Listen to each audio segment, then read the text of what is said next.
बिस्मिल्लाहिर्रहमानिर्रहीम। आज हमारा लेक्चर नंबर 3 है।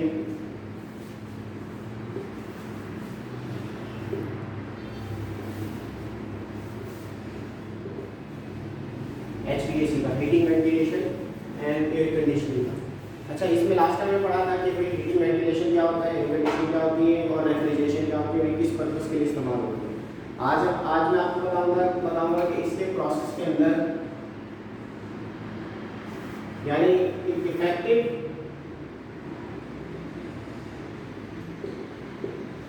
इफेक्टिव प्रोसेस जो है HVAC का, उसके लिए क्या क्या रिक्वायरमेंट हो सकती है और जो प्रोसेस काम करता है वो किन पैरामीटर्स को सामने रख के काम करता है। तो you can say that these are also the parameters. यानी जब हम HVAC इंस्टॉलेशन करने जाएंगे तो उसमें हमने टारगेट किन पैरामीटर्स को रखना है और कौन सी चीजें ऐसी हैं जो कि कंफर्ट प्रोड्यूस करती है, which produces comfort। ठीक है, कंफर्ट टू ह्यूमन बीइंग। अच्छा, इसमें तीन चीजें पहले मैं बता दूं कि तीन मेन चीजें हैं जो कि हम प्रोसेस के अंदर कंसीडर करते हैं। एक तो हमारे यहाँ कॉन्सेप्ट ये है कि HVAC या जो एयर कंडीशनिंग सिस्टम होता है जिसका काम सिर्फ कूलिंग करना होता है, यानी टेम्परेचर डाउन करना है। कहीं पे भी अगर AC एयर कंडीशनर लगेगा तो उसका पर्पस ये है कि वो वहाँ के टेम्परेचर को ड्रॉप कर देगा और वहाँ पे ठंड थोड़ा सा चिल हो जाएगा। तो ये AC का बेसिक फंक्शन है। AC का बेसिक फंक्शन टेम्परेचर डाउन करना है, बट इसके साथ कुछ और फैक्टर्स भी हैं, कुछ और पैरामीटर्स भी हैं जो इसके अंदर हम कंसीडर करते हैं। इसमें एक फैक्टर तो आपको मैं बता चुका हूँ, वो है हमारा टेम्परेचर। टेम्परेचर वो फैक्टर है कि इसको आपने फर्स्ट कह लें या this is the important factor in HVAC system. अच्छा, टेम्परेचर के बारे में अगर हमारे यहाँ पाकिस्तान की बात की जाए तो normally we maintain the temperature which is almost towards the negative side, यानी हमें ठंड की तरफ ज़्यादा लेके जाना होता है। लेकिन यूरोपियन कंट्रीज के अंदर, जैसे यूरोपियन कंट्रीज हैं या कनाडा है जो बिल्कुल टॉप नॉर्थ के कंट्रीज हैं, वहाँ पे जो है वो टेम्परेचर आपको मेंटेन करना है टुवर्ड्स नॉर्थ। तो टेम्परेचर बेसिकली टेम्परेचर की डेफिनेशन सिंपल है कि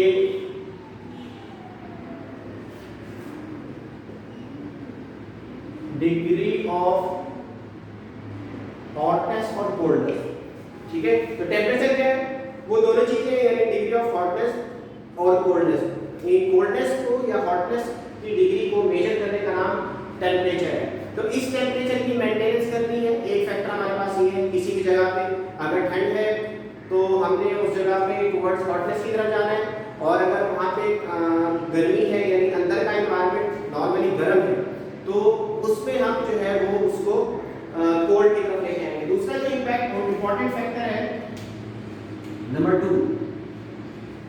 ठीक है, इसके अलावा भी अदर फैक्टर है। फिलहाल मैं आपको तीन बातें वो बता रहा हूँ जो मेन फैक्टर है। नंबर 1 जो है वो टेम्परेचर है। दूसरे नंबर पे हमारा आ जाता है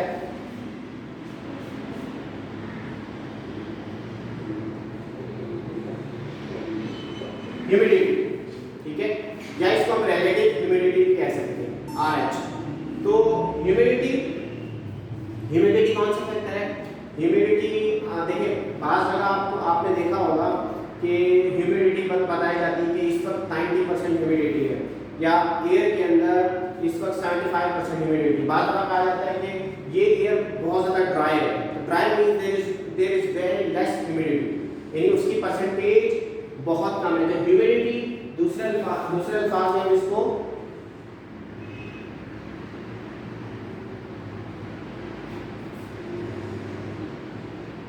ठीक है कि presence of water vapours, air के अंदर कितनी परसेंटेज से वाटर वेपर्स प्रेजेंट है।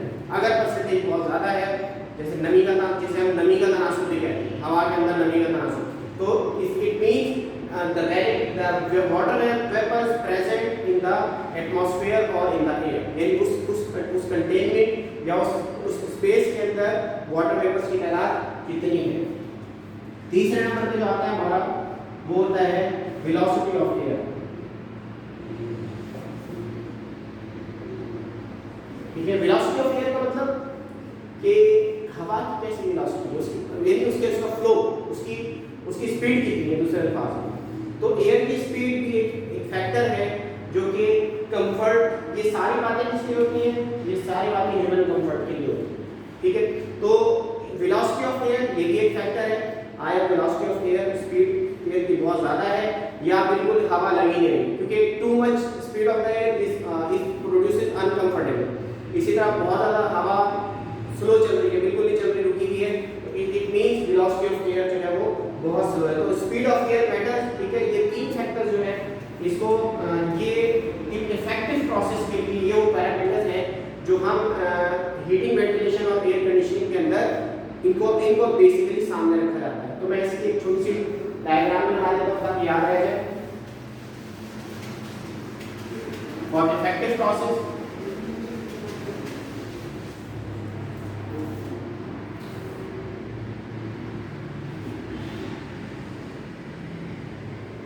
ठीक है, एक तो हो गया हमारा टेम्परेचर, दूसरे नंबर पे हो गया ह्यूमिडिटी और तीसरे नंबर पे हो गया उसकी स्पीड या वेलोसिटी ऑफ एयर, ठीक है। तो ये तीन फैक्टर्स हैं जो कि हमारे हीटिंग, वेंटिलेशन और एयर कंडीशनिंग सिस्टम को के अंदर कंसीडर किए जाते हैं। So these are the three main factors considered for effective working of air conditioning system या HVAC सिस्टम, ठीक है।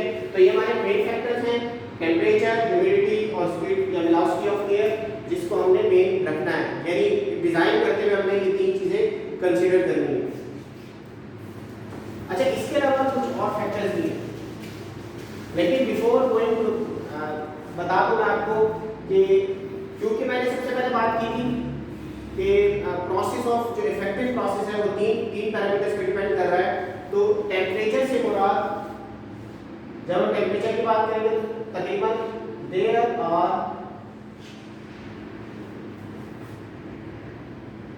7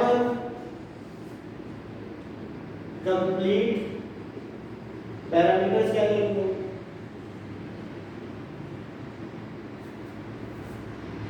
फॉर HVAC। अब आप कहेंगे सर पहले तो आपने 3 कहा है और अब ये आप पढ़ेंगे 7 हो गई है।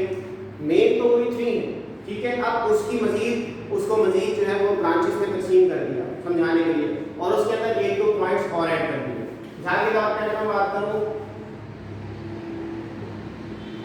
हीटिंग, पहला फैक्टर है हमारा हीटिंग, दूसरा फैक्टर है हमारा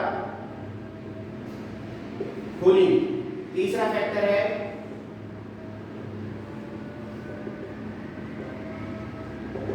ह्यूमिडिफिकेशन, चौथा फैक्टर है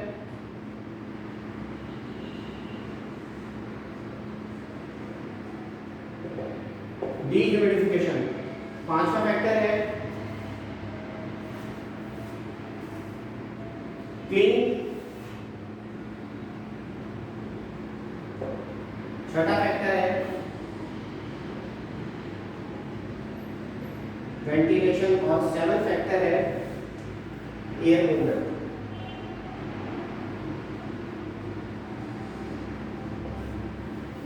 तो अगर हम बात करें तो ये वही 3 पे ही जाके कनेक्ट होती है। मैंने आपको शुरू में 3 क्यों बताया, ताकि आपको आगे समझने में आसानी हो। अगर मैं हीटिंग और कूलिंग की बात करूं तो ये हमारा पहला फैक्टर है, इट मींस टेम्परेचर। और अगर मैं ह्यूमिडिफिकेशन एंड डीह्यूमिडिफिकेशन की बात करूं तो ये हमारा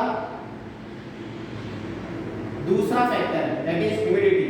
और ये क्लीनिंग, वेंटिलेशन और एयर मूवमेंट ये हमारा नॉर्मली एयर वेलोसिटी या एयर स्पीड से रिलेटेड है। तो ये वही 3 फैक्टर को हम फर्दर एक्सप्लेन करेंगे, और ये वो 7 कंप्लीट आप समझे पैकेज है for the consideration of heating, ventilation, air conditioning and refrigeration system का।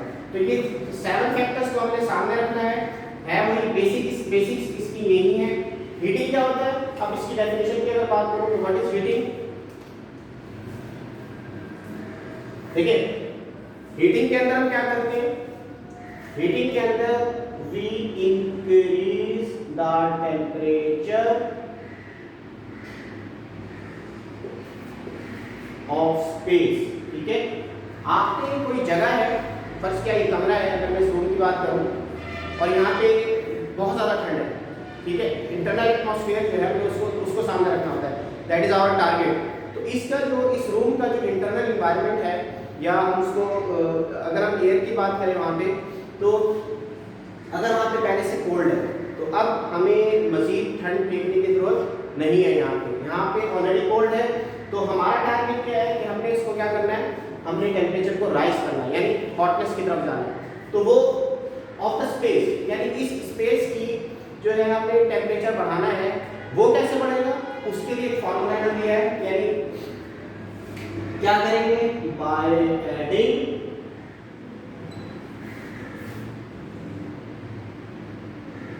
Thermal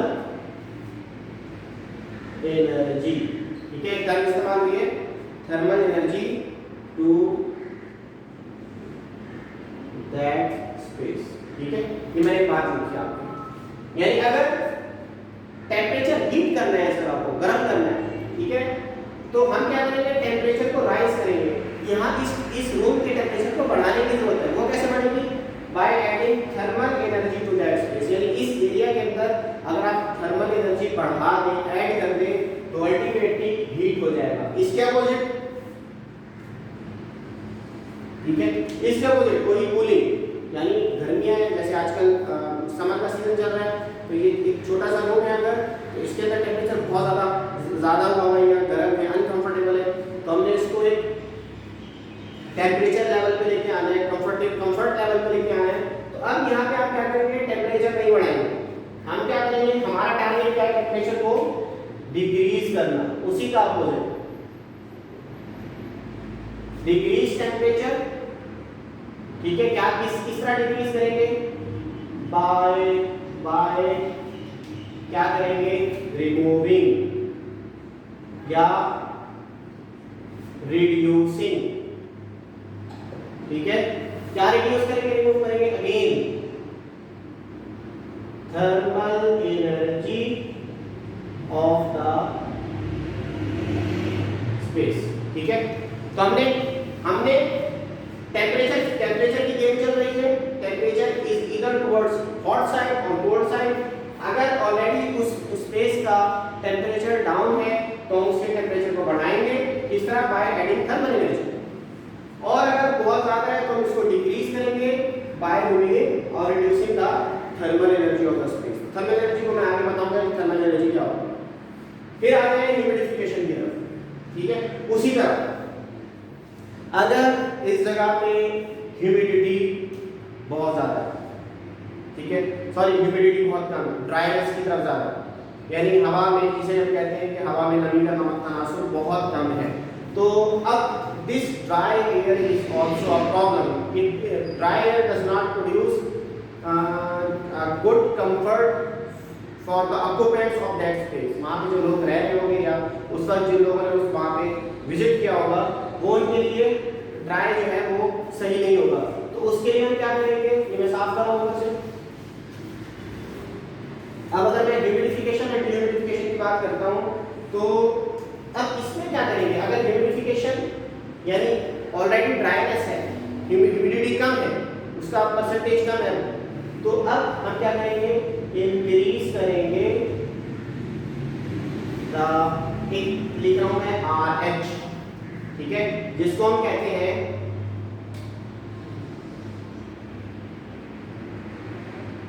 relative humidity.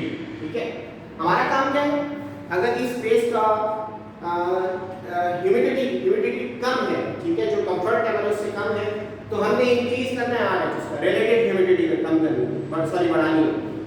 और वो कैसे बढ़ेगी, अगेन इसके लिए हम क्या ऐड करेंगे, बाय एडिंग वाटर वेपर्स।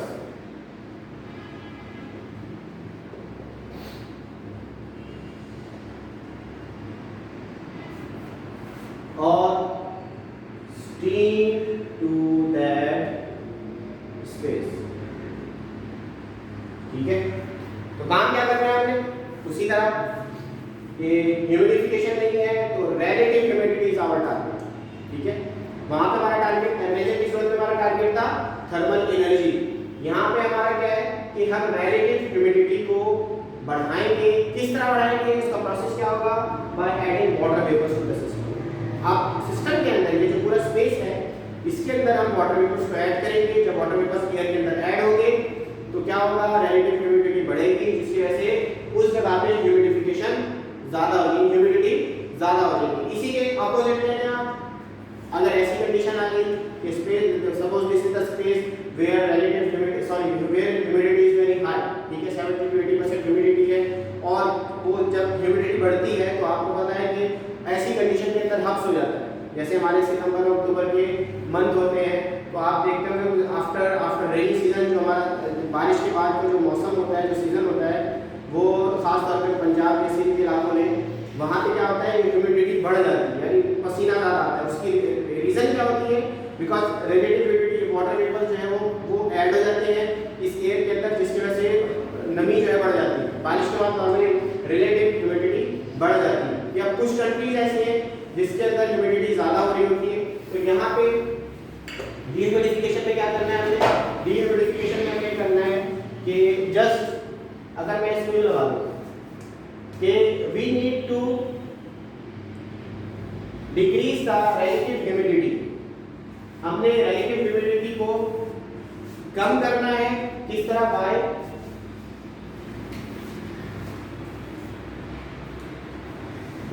क्या काम करना है, दो काम करना है। एक तो हमें रिलेटिव ह्यूमिडिटी को डिक्रीज करना है, किस तरह, इस रूम से, इस स्पेस से क्या निकाल के इस स्पेस से हमने वाटर वेपर्स को बाहर करना है, यानी बाहर निकाल के फेंकना है। तो ऐसी सूरत को हम कहेंगे डीह्यूमिडिफिकेशन। तो इट डिपेंड्स कि कितने परसेंट ह्यूमिडिटी है, और फिर हमारा सिस्टम, जो हम सिस्टम डिजाइन करने जा रहे हैं HVAC का, वो कितने परसेंट पे जाके वो डीह्यूमिडिफिकेशन करेगा या ह्यूमिडिफिकेशन करेगा। फिर आ जाएंगे तो तीन फैक्टर हैं। एयर मूवमेंट मैंने आपको बता दिया था, एयर स्पीड, ठीक है, क्लीनिंग और वेंटिलेशन। अच्छा, आजकल जो सिस्टम एसीज के अंदर भी आ रहा होगा, आप कभी देखेंगे कि इट क्लीन द एयर, खास कुछ ऐसे एसीज हैं उनके ऊपर लिखा होता है कि it also cleans the air. तो क्लीनिंग की एक फैक्टर बन गया आजकल, खास तौर पे एयर कंडीशनिंग सिस्टम में। जो पुराने सिस्टम में हमसे एक स्टूडेंट ने पूछा था कि सर ये पुराने HVACs और नए एसीज के अंदर क्या फर्क है। भाई पुराने जो थे वो नॉर्मली वो एयर कंडीशनिंग में काम कर रहे थे, और अब जो है फर्दर इसके अंदर ऐड हुआ है, जैसे कि क्लीनिंग एक्टिविटी, ठीक है, क्लीनिंग एक्टिविटी अब आई है। क्लीनिंग का मकसद क्या है, तो क्लीनिंग का पर्पस क्या है कि इस एयर तो है एटमॉस्फेयर के अंदर, लेकिन इस एयर के अंदर कंटेमिनेशन मौजूद होती है। मैंने पहले भी डिस्कस किया था कि अगर स्पेस है तो इसके अंदर कंटेमिनेशन है। कंटेमिनेशन किस हवाले से है, ठीक है, वो कंटेमिनेशन किसी डस्ट की भी हो सकती है, किसी पोलन की भी हो सकती है, मैं लिख देता हूँ, पोलन की भी हो सकती है, कोई स्मेल, कोई बेबी है, कोई बच्चा है वहाँ पे, और अगर उसने कोई क्या कहते हैं यूरिन कर दिया, तो अब अल्टीमेटली वहाँ पे स्मेल होगी। तो इट मीन्स कि वहाँ पे किसी भी तरीके की ह्यूमन की अपनी एक स्मेल होती है, ठीक है। अब उसको भी क्लीन करना है, वहाँ पे कोई पोलन मौजूद है या डस्ट आ गई कहीं से, ठीक है, तो इसको हम कहते हैं क्लीनिंग। तो this is also the function of क्या कहते हैं HVAC। आजकल उसके अंदर क्लीनिंग भी ऐड की जा रही है। तो क्लीनिंग क्या होगा, इसको मैं लिखवा देता हूँ आपको, removal of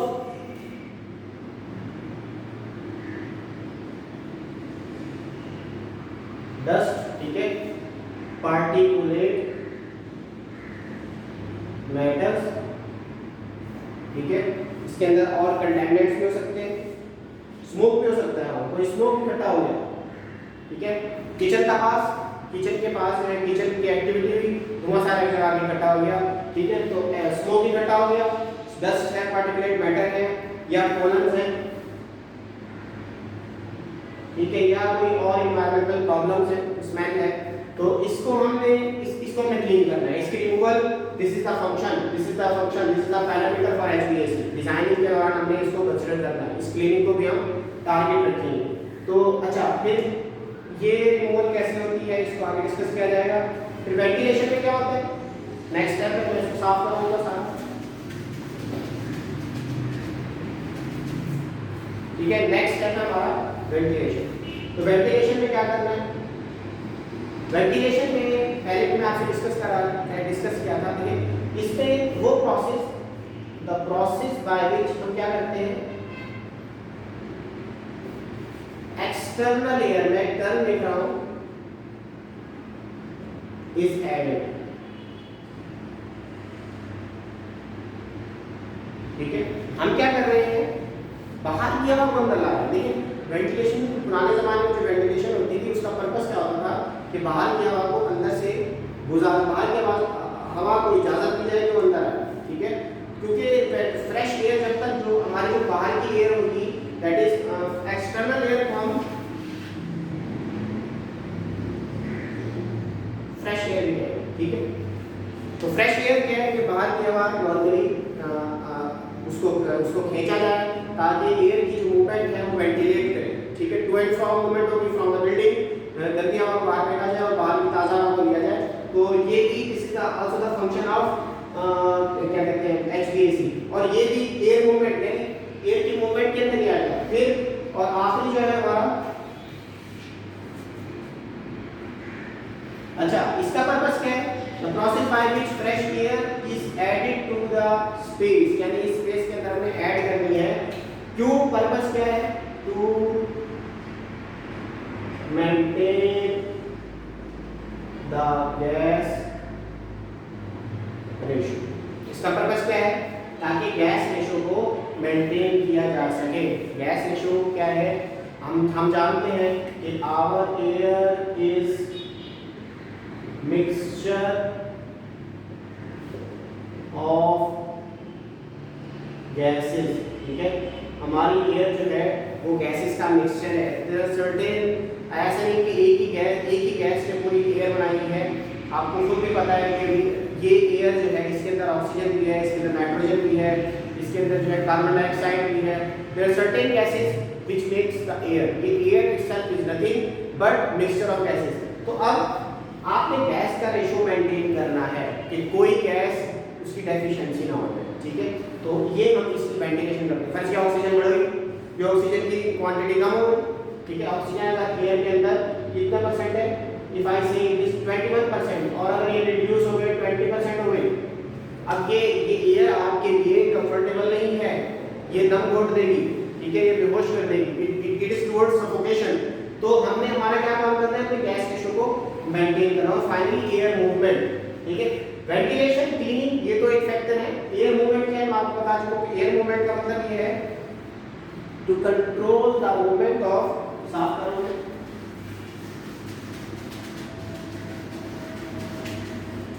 air movement last में हमारा हो गया to control the movement of air supply, यानी जो एयर को सप्लाई कर रहे हैं, ठीक है, उसको कंट्रोल करना। बहुत ज्यादा एयर टाइट की या बिल्कुल एयर रोक ली, लेकिन बाहर की अगर हवा तेज चल रही हो तो वो it is considered as having a storm. अगर हवा तेज चल रही तो वो आंधी बन जाएगी, और हवा बिल्कुल रुक जाए तो इट बिकम, क्या कहते हैं, हब्स हो गया। तो अब एक खास उसकी स्पीड रखना कि भाई which produces a comfort zone for the occupants of that space, उस जगह पे रहने वालों के लिए वो कंफर्ट जोन क्रिएट करे।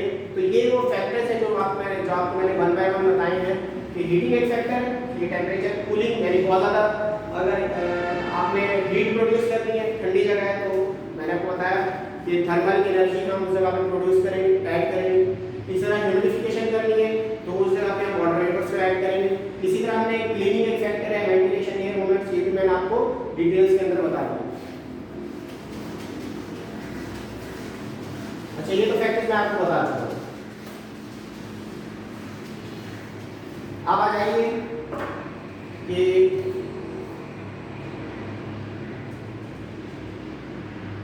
सब कॉमन टर्म्स, हमने जो कुछ कॉमन टर्म इस्तेमाल की है, एग्जांपल मैं आपको दे दूंगा। जैसे कि हमने पहले कहा कि व्हाट इज द, हमने क्या करना है, हॉटनेस या कोल्डनेस, ठीक है, हीटिंग या कूलिंग को बढ़ाने के लिए हमने अगर हीटिंग करनी है तो थर्मल टेम्परेचर को ऐड करना है यानी बढ़ाना है। तो थर्मल टेम्परेचर क्या है, ठीक है, थर्मल एनर्जी।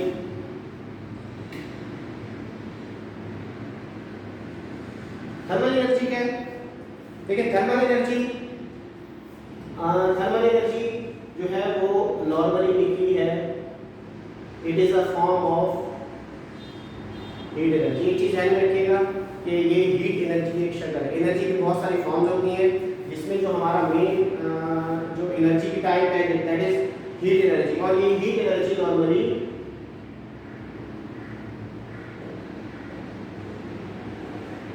काइनेटिक एनर्जी से यानी मूवमेंट ऑफ एटम्स के एटम्स की मूवमेंट जितनी ज़्यादा होगी उससे हम हीट प्रोड्यूस करते हैं which is in the form of thermal energy. ठीक है, तो ये शक्ल है, हम एटम्स को ज़्यादा मूव करा के फिर उस जगह को हॉट कर सकते हैं और एटम्स की मूवमेंट को स्लो करके हम उस जगह को रिड्यूस कर सकते हैं।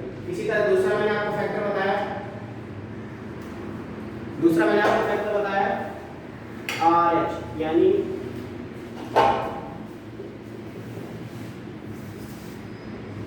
Relative humidity. रिलेटिव ह्यूमिडिटी क्या होती है,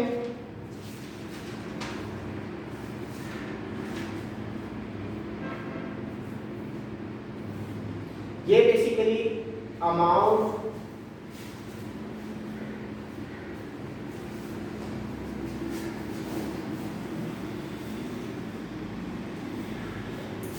present